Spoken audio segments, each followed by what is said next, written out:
Randy and Priest once again open the show. Randy starts off by saying, "Congrats on the win last week. Now you're free to have the Judgment Day interfere all throughout the match. But is that really how you want to win the big one? I have a proposal for you. Me versus you inside a steel cage. Make it a little bit more exciting for the crowd." Priest laughs and replies, "Wow, I can't believe it. You're scared, aren't you? You're trying so hard to get my people out the way. What's the matter, Randy? I thought this was gonna be a cakewalk. I thought you wanted a challenge. That I wasn't worthy of even having this match. You know what? Fine, you got it. But just know this. This isn't going to help you like you think it will." Randy then replies with, "I would never be scared of you. I'm just leveling out the playing field. I know what you're gonna do. We've seen you do it plenty of times. I'll see you at the chamber." Randy just walks off angrily. Now we have this match. Uh, Roman wins by DQ as Rock and Solo attack him before he could actually make a cover after he spears Jimmy. He continues to get beat down after the match, with chairs and kendo sticks. The numbers game is just too much, man. Roman's just outnumbered, man. It's too many numbers. Three is bigger than one. Anyways, we cut to a John Cena training montage, just more of him working out. Then we get a shot of Andrew, what the fuck? Andre Chase in the classroom, just pointing at a whiteboard, and Cena just taking notes type shit. Okay. Then we get the next match, KO. Imagine, imagining just a buff ass Cena just sitting in like a standard That's why it's classroom funny. seat. Like that man just would not fit even remotely I'm into that imagining him seat. with a goddamn headband of Chase U, the goddamn Probably just like sleeveless shirt that Duke probably wearing like some Hudson wears. glasses too. Just writing down And I'm frivolously imagining on a some tiny ass notebook. seats, tiny, like elementary school level seats for him that he's sitting in. Yeah, it's the best Chase you can afford. You can rent out this elementary school classroom for 30 minutes. Exactly. And then this match, Trick versus KO. All right. KO has Stone Cold ringside. Ref gets distracted towards the end of the match.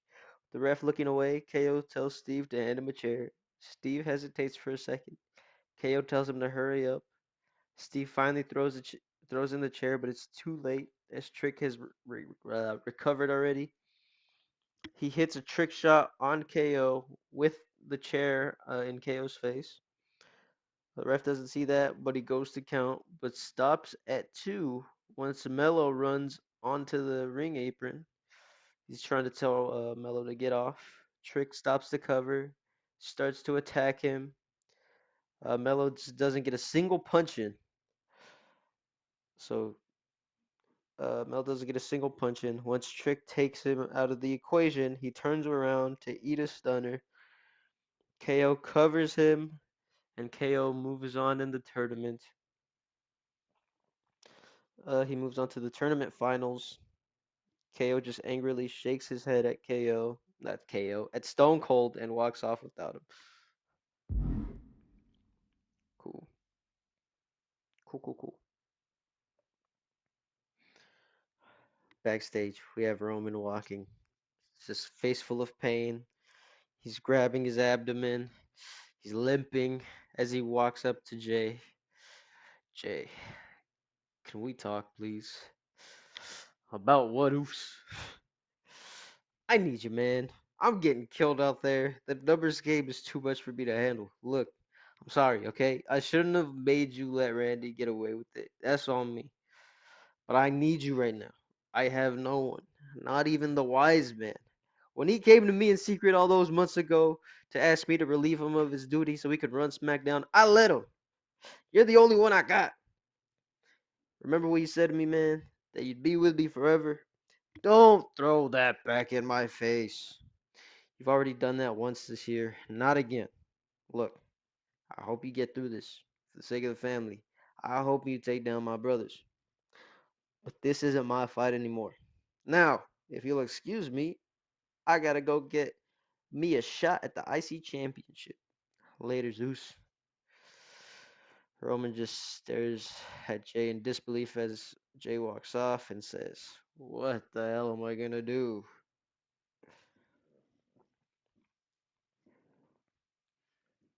Okay, this match, Chelsea versus Raquel.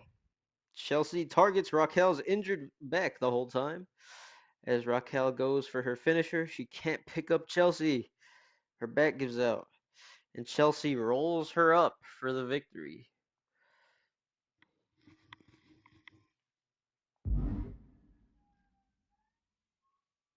All right, What a return. man, she's still hurt. Um, Backstage, Theory comes into my office and asks, "Well, what did he say? Did he accept the match?" Well, here's the thing. He said he'll do it, but he will only do it under one condition, which is what exactly? That's the thing. He didn't tell me. He says he wants to tell you himself. Next week, you'll be his guest on the Grayson Waller effect. He'll let you know there. All right, sounds good. I think this is the first Grayson Waller effect we're gonna have. I don't know. I don't remember. All right. This match, Kaiser versus Jay. Oh, he's feeling really oozy, and Jay Uso moves on to the finals.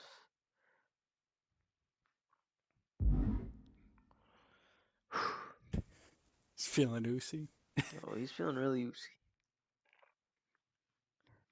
Backstage, we cut to the Undisputed Era locker room. JD tells Finn, "Man, so it's either gonna be Jay or KO. This is not good, Finn.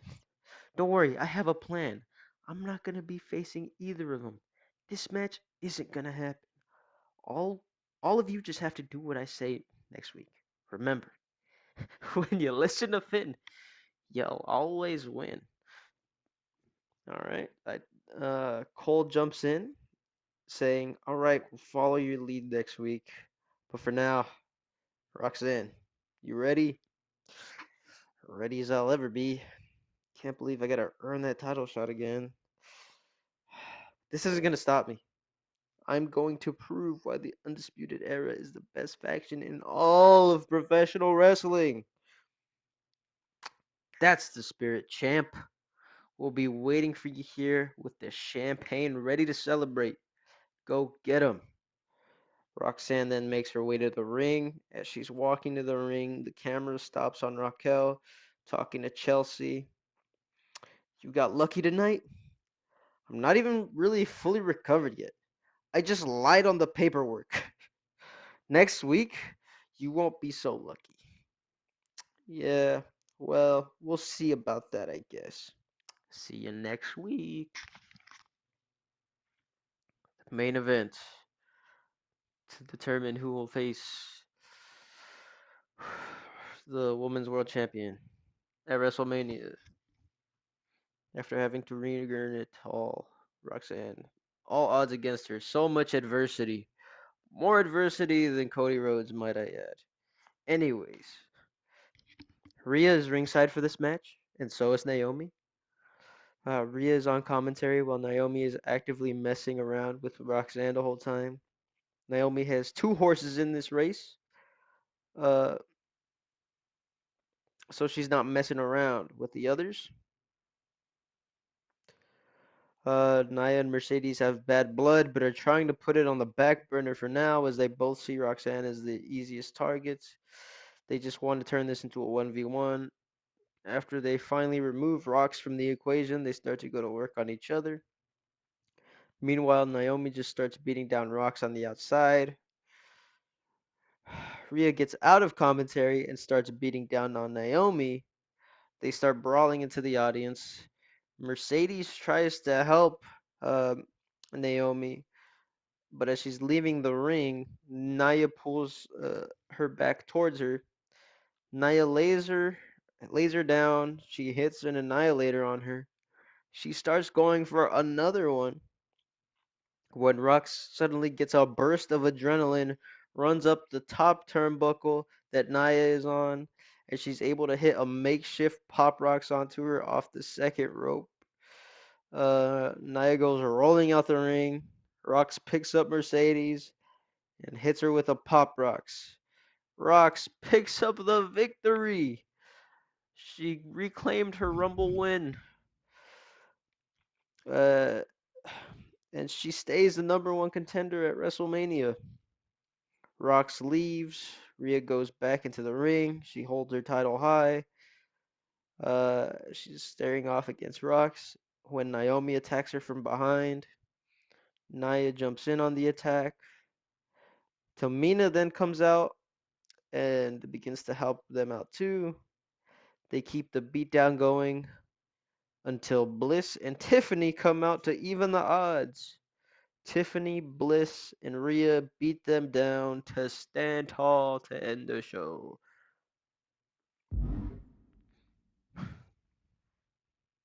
Okay.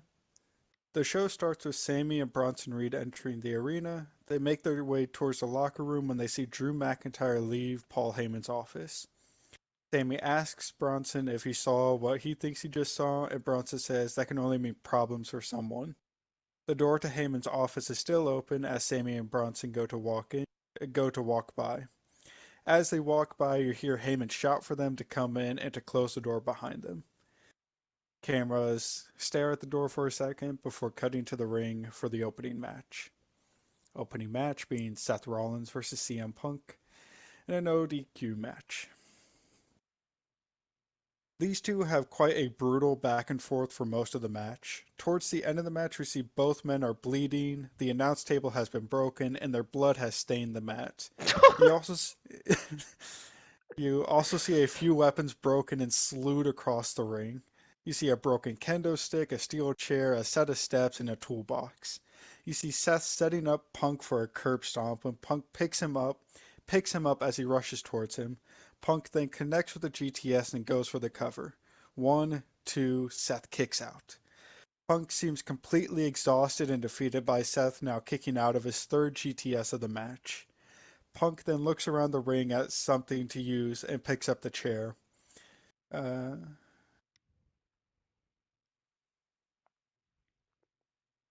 what?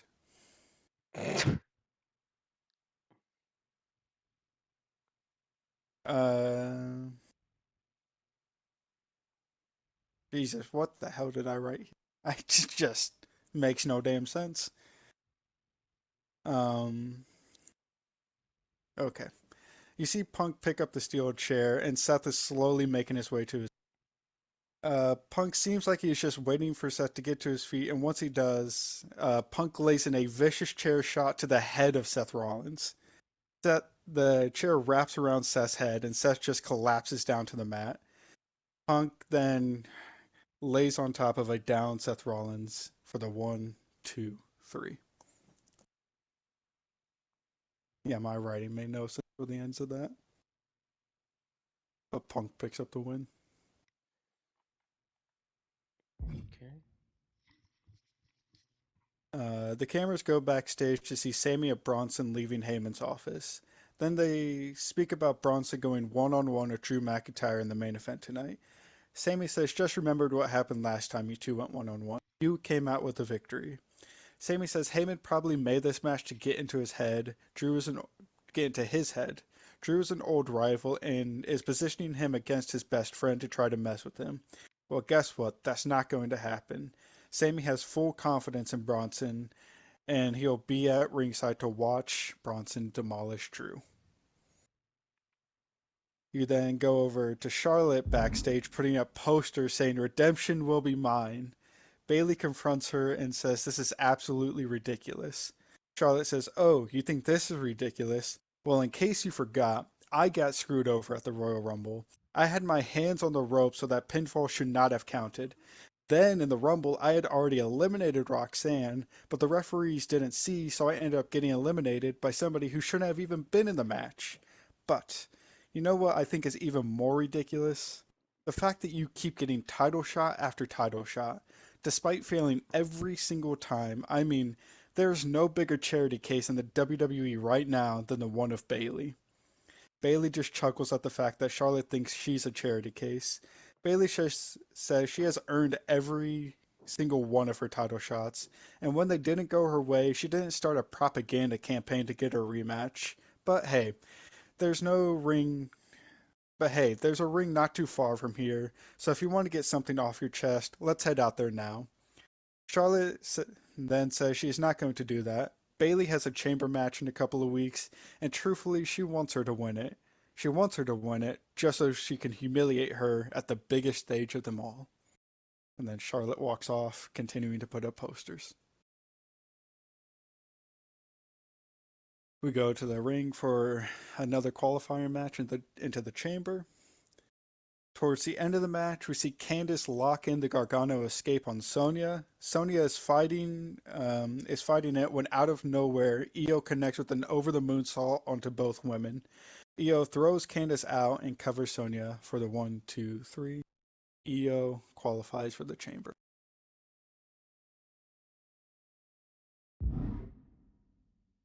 After this match, cameras cut backstage to Damage Control and PFC fighting. Paul Heyman shows up as security is pulling the teams apart and makes a match.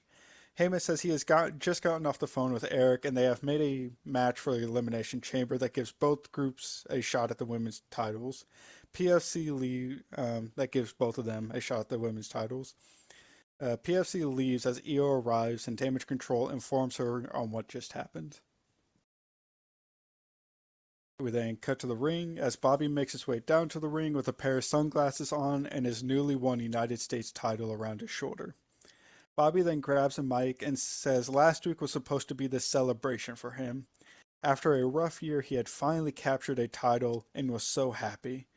But then all of that was quickly snuffed out. Bobby then takes off his sunglasses to show one of his eyes is a deep red and swollen shut. Ilya, you may think you got the upper hand on me, but all you really did was piss me off. So I want you to make your way down to this ring and receive this ass beating you so rightfully deserve. As he is waiting for Ilya to make his way down, Braun Breaker's music hits, and he makes his way out to the ring. Braun says before Ilya gets anything, Braun says he is getting his rematch for that belt. Bobby got lucky last week, and when they go at it again, it will be a different story. Bobby says since it seems Ilya lacks the balls to face him one-on-one, then beating Braun's ass again will do. Up this impromptu match, Bobby versus Braun Breaker, once again for the US title. Towards the end of the match, we see Bobby setting up his spear and goes charging. As he goes charging in, Ilya comes flying in and connects with a diving headbutt to catch Bobby out of midair. The match ends in DQ. Ilya is beating down on Bobby when Braun then turns Ilya around and gets in his face. They begin to brawl before Bobby gets up and joins the brawl. Paul Heyman makes his way down to the ring with Andrade and a bunch of security to help break up the fight. Heyman then makes a match for next week between Bobby, Ilya, and Braun for the US title. Bobby wins via DQ.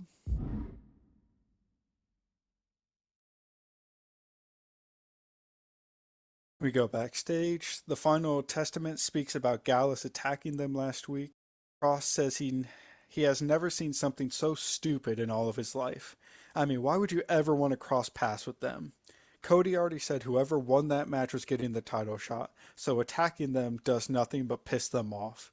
But he's feeling a bit generous. So since you had the balls to cheap shot us last week, I am. Uh, so since you had the balls to cheap shot us and invite this beating, how about you meet us down in that ring right now? And if you can manage to beat AOP, then you'll get the title shots instead. Clock's ticking. We make our way back to the ring. AOP is waiting. Gallus comes out. AOP wins.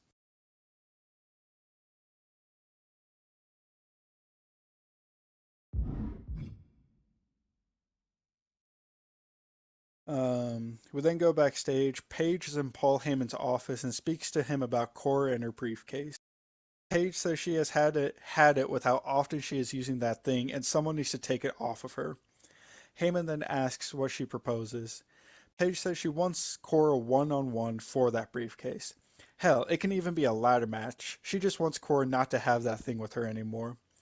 Heyman says he likes this idea, but with Cora being in the Elimination Chamber, he cannot risk her getting hurt before then. So how about the SmackDown after the Chamber? You can have your match. Oh, and since you proposed it, it will be a ladder match. How does that sound? Paige says as long as Cora is no longer Miss Money in the Bank, then anything works for her, and she storms out of the office. We then see Drew McIntyre is interviewed about facing Bronson Reed tonight. Drew says Mr. Heyman has given him the opportunity to let some frustrations out. He's kind of been idle ever since he lost the triple threat at Survivor Series, and tonight he has a chance to redeem a loss to Bronson. So let tonight be me reminding the world of who the hell Drew McIntyre is. We go out for the main event. Towards the end of the match, we see Bronson on the top rope setting up for a tsunami when Brock Lesnar comes rushing down to the ring and attacks Sami Zayn. Sami and Brock then brawl around the announce table before going over the barricade and making their way to the back. As Bronson is distracted, Drew gets up and rushes up the ropes and belly to bellies Bronson off the top rope. Somehow the ring is able to hold up, and Drew sets up in the corner for a claymore. Bronson slowly makes his way to his feet, but once he does and turns around, Drew McIntyre connects with the claymore and covers Bronson. 1, 2, 3. Drew McIntyre wins.